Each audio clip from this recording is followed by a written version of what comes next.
wanted to be a dentist? When's the first time you knew you wanted to be a dentist? Oh, well, when growing up, we didn't have any dental insurance, so we didn't get to go to the dentist till we were a little bit older, and had a really good dentist. I had some issues, and they had some fun things, you know, certificates for, you know, not having cavities after a certain point.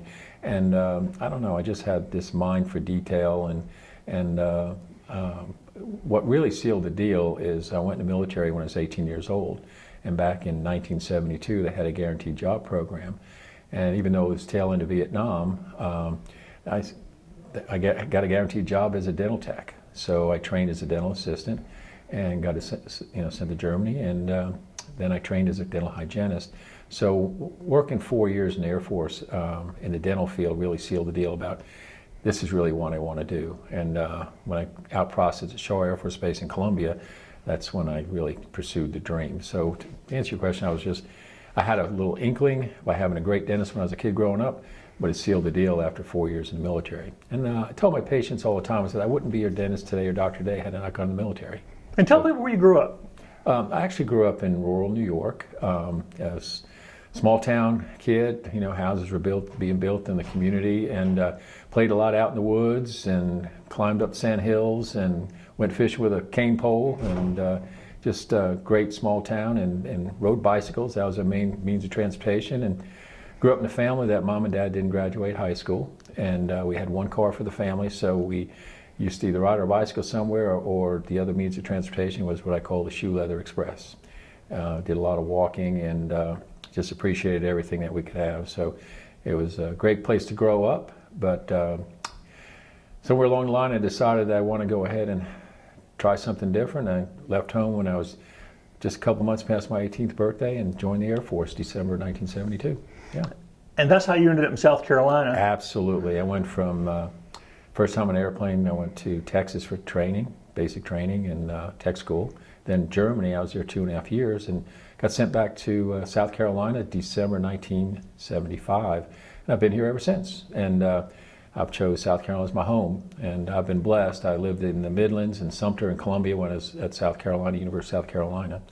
But then also lived in Charleston when I was in dental school, lived there almost 5 years.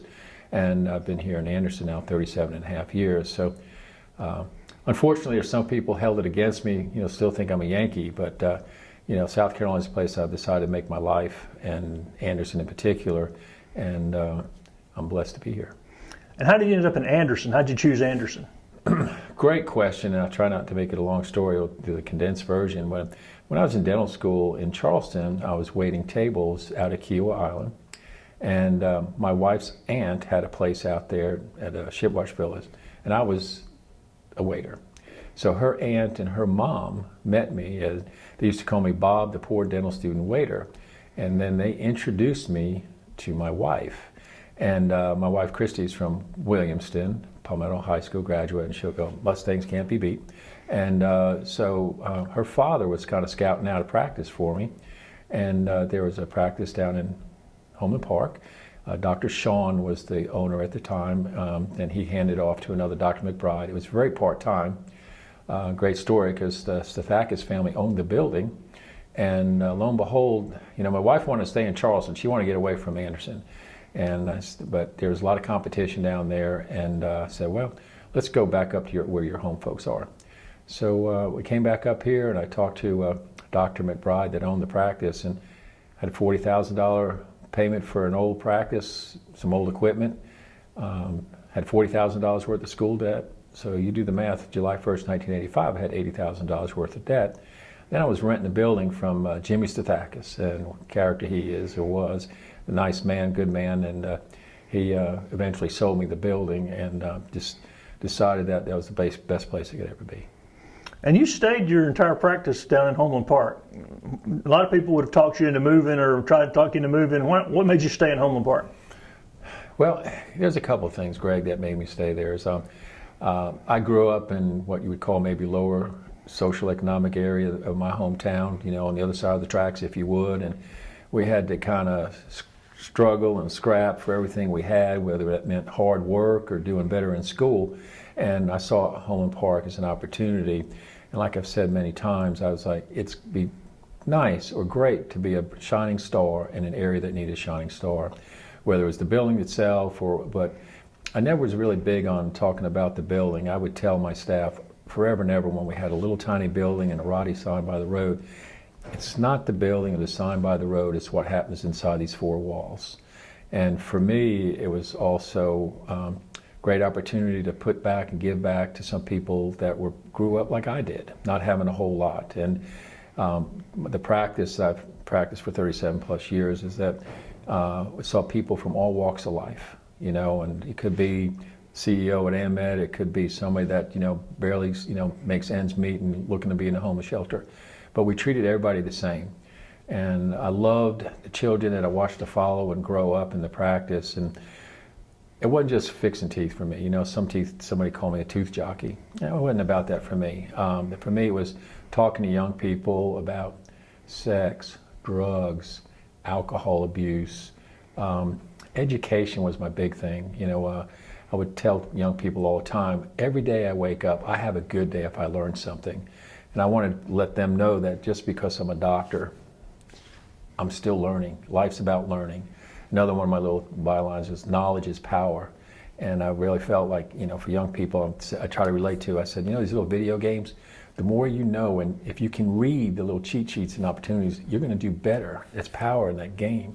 And that's just a small example. So it was just a great opportunity to me to help mentor some young people that needed some mentoring. Matter of fact, I was asked to talk at the alternative school a couple of times, and my little opening line was like, how many people in here had parents or grandparents that never graduated high school? And I'd have them raise their hand, and I'd raise my hand. How many people in here had parents, grandparents, or parents or grandparents that never owned a home and would raise their hand? How many people in here maybe got in a little trouble in school, and that's why we're here? And I'd raise my hand. And I'd go on about that, and the whole thing I wanted to let them know that just because you have certain issues and things you deal with when you're growing up, you can rise up above that, and you could do better for yourself. And that's what it's about for me. You know, if I leave this earth and I've helped one person, then I've done my job. You know, and that's what we need more of. And Homeland Park was the place for me. You know, I know it's kind of a long answer to your question, but Homeland Park's been that. Had a lot of help along the way. In fact, a lot of people don't know this. I've had an ongoing art show in my dental office for the last 18 years. One of my patients was an art teacher, and she said, well, what do you think, Dr. Bob? And I went out and bought 28 black frames and going ahead, and to this day we have Homeland Park children's artwork hanging in our practice. And I say our practice, I recently retired, but I'd make a contribution to the school, you know, to their visual arts program in the spring and before school started and then the beginning of the year. But we have children's artwork hanging in the practice, and it was such a win-win for the children. And those children weren't necessarily my patients. They were children that I felt would help their self-esteem, that if they drove by the office, they could say, I got artwork hanging in that dentist office. And any of the parents, grandparents that wanted to come see the artwork were free to come to our practice and see that artwork. So I always tell people, I'm the biggest sports mind that you might want to meet, but there's such an important place in our education system for art and music. And don't want to get off on too much of that, but the artwork really strikes home with me. And I've talked to other people in the medical field and others that have offices like, why do you want to have that bleached out poster hanging in there year after year, or put in those old magazines that you've had in your house that are, you know, 6 or 8 months old, and when you can have fresh artwork hanging there from children. And one of my patients years ago, he's since passed away, Al Stein, he was an artist, watercolor artist of some fame. He come to my office and said, I just love this children's artwork, he said, because it's so undisciplined and it's so refreshing to see that. And he even made this little remark, he said, you know, everybody comes to one of my workshops, everybody's painting looks the same when they leave. So he just loved that artwork. So I just love working with the children and see them, you know, develop. So. And you didn't stop with that. You've been very active in participating in other things in the community, including most notably where I think I knew you from first was the Free Clinic. How'd you get involved with the Anderson Free Clinic? Well, when I first came to town, and not being from here, somebody gave me some great advice, and it was get involved in a civic organization, get involved with the chamber, and get involved with the church. So I got initially involved with the chamber, and they had a Leadership South Anderson program, excuse me. And one of the days on Leadership Anderson was going through like social services in this town. And that was way back in the day when people were talking about Hillary care and problems with the healthcare system, which I don't want to get into that. We still haven't fixed that issue. And we had the Anderson Free Clinic. And I'm like, we have the Anderson Free Clinic, but we don't have any dental services in there. And one of the number one issues for people who go to the emergency room, or ED as they call it now, is dental issues. So I was like, we need to provide a home for those people that don't have a home. And thankfully, I was able to, we didn't have a facility at the time, so I signed a memorandum of understanding with the health department because their dental clinic was underused. And we used that facility for some time. And then we got some money in a building right next to St. John's Church, a little building back behind the gym, by the gym. And we were able to do that. And the good news, when we first started, we had like 18 volunteer dentists. And we've been able to morph from there into where we're at today. The sad thing that we haven't been able to morph to is more volunteers. And right now, we are in desperate need of dentists to volunteer in the free clinic.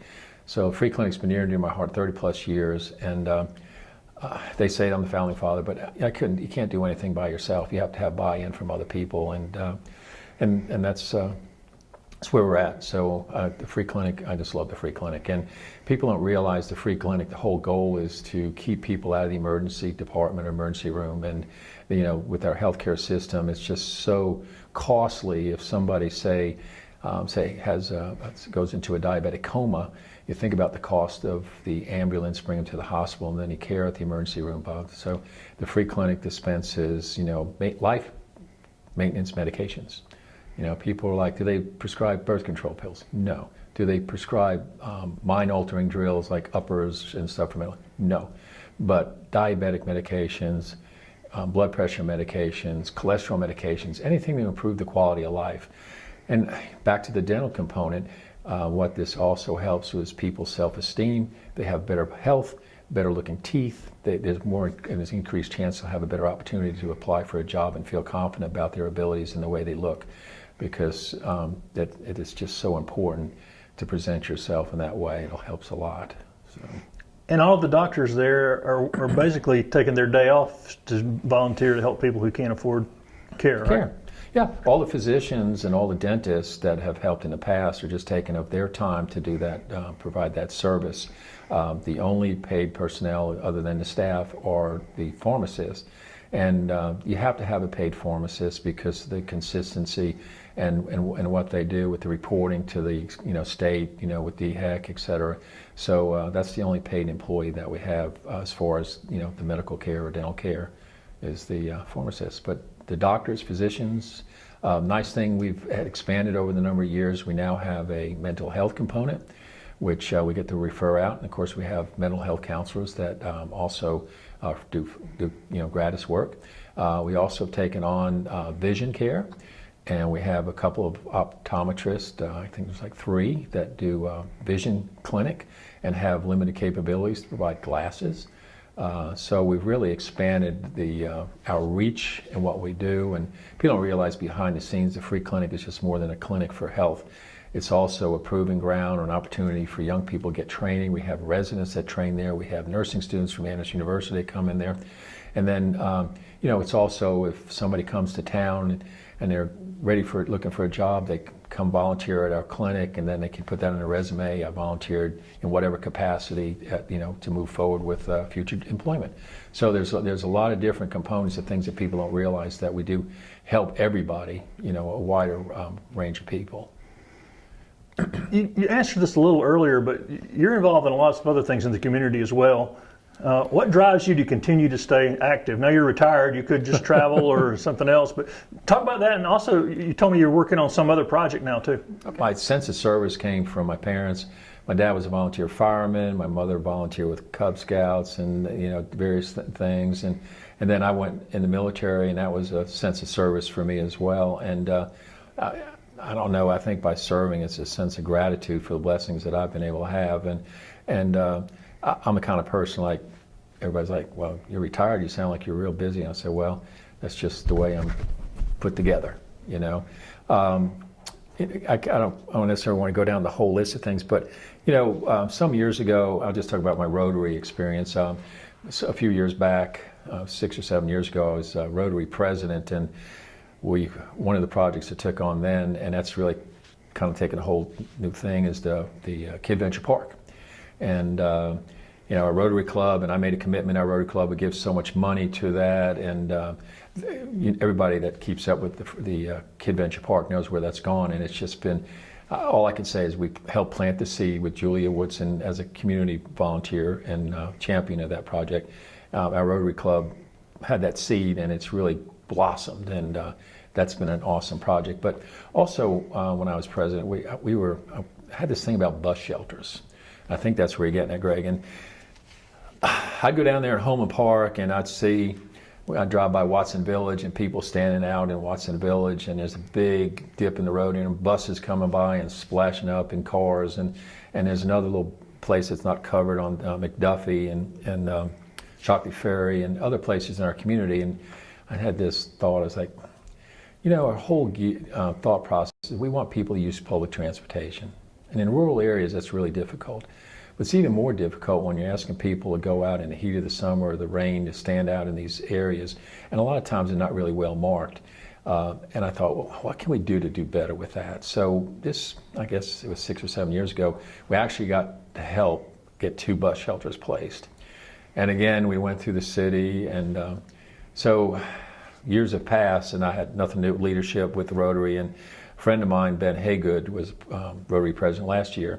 And I talked to him, and he had a real interest in it. And then I talked to another Rotarian, Lee Luff, who many know is a former chamber president. And believe it or not, he was interested in that. So I was like, let's go ahead and see what we can do. And I said, let's go ahead. So we talked to the city, believe it or not, it's like a year ago, and we met with Haley Thompson, and then I wasn't able to do it, I was still working, but Lee and Ben actually got on the bus system, rode and saw the bus stops, and then we got kind of put on the back burner saying, well, there's a new transportation person coming into play, and we're like, we're not going to give this up. Interject just a little side detour. Well, I was asked to be on the foundation board at the hospital a little bit while back, and I asked the pointed question and I'm the kind of person that if you want me on your board, I want to ask the pointed questions, and I'm not afraid. I'm not a yes man, but everything I do is because it's the right thing in my heart, and it's for the betterment of the community. So with the CEO there and all these people from the board, I was like, how many bus stops does AmMed Health have on its property? They say 3. I said, how many bus shelters do we have? We have 1. And so I went my little thing. It's like, we've got people coming here to our hospital, medical facilities, and they're not here because they want to be here. They're here because they have to be here, whether cancer treatments or some other kind of issue. And we're asking them to stand outside or be in the elements during this thing. I said, we got to do better than that. So with that being said, we got buy-in pretty quickly. What people don't realize with the bus shelters, you're dealing with a lot of issues.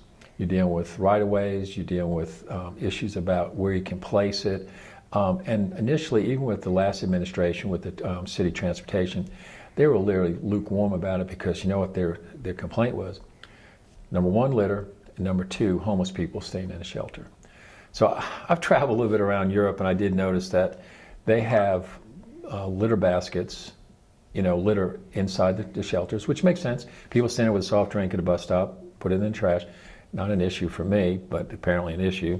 We don't have enough trash receptacles anywhere. And my involvement with KAB years ago, just don't get me started on that. But the other was the homeless situation. Well, the way they designed their bus shelters over in Europe, what I saw is basically 2 pipes, and you can put your little fanny in that little crack of that, but there's no way you could typically lay down. So there's ways around that, and if it's an issue with homeless people, I talked to one of our city council members, and he told me, he said, there's an ordinance that we can gently just sweep them out, not lock anybody up, if that's what we need to do. So that was the negative part of it, and I know some time ago, some people at Holly Creek would complain about litter coming from bus, but low-hanging fruit, people don't realize the bus shelter, I've got 3 different quotes here from Keith Moody at the transit department here in town. They run around $12,000 a piece. So there's some federal money that can help with that. And a matter of fact, when I first inquired last summer, there was some grant money available. Everybody's always talking about grant money. But the ANAT's grant money came and it was shared with the county and the city. So there you go, you have to have some of that cooperation, and the county was taking a bunch of that money and putting it into some bus shelters over in Belton, which was what I was told. But I recently looked at what might be the low-hanging fruit. And the low-hanging fruit for shelters would be the hospital. So come to find out that Boulevard Baptist Church is helping co-sponsor a bus shelter out in Emmett Health. The other one, the downtown location, is by the Thai Spice. The problem you have there, you got that concrete wall. There's not a whole lot of room in that sidewalk across from the hospital. So that's a little bit of a logistics problem. But another place would be a low-hanging fruit is the library. I mean, that's just here we are today, Greg, and there's no bus shelter out there, and there's always a lot of people at the library. So I have to say this anytime, and Greg, you know as well as I do, when you're dealing with government, it's a marathon, not a sprint. Just got an email saying, great news, we finally received word from the FTA. FTA is the Federal Transit Authority, on how we would like to proceed with funding for the shelters. Because we are pursuing new shelters rather than replacement shelters, this will require a NEPA report to the feds. And NEPA is for the National Environmental Policy Agency, just another government agency. And of course, they want to look at where they're placed and everything like that. So just another stepping stone. And I won't read the whole thing, but at the bottom is that what Keith and the city are wanting to do is that we're looking at starting an Adopt a Shelter project, and we'd like to know how many would be interested in the program. So Adopt a Shelter, I was involved with KAB. We used to do Adopt a Spot, Adopt a Highway. I had a little dental health program for the schools they called Adopt a School, trying to get dentists to adopt different various elementary schools in our county.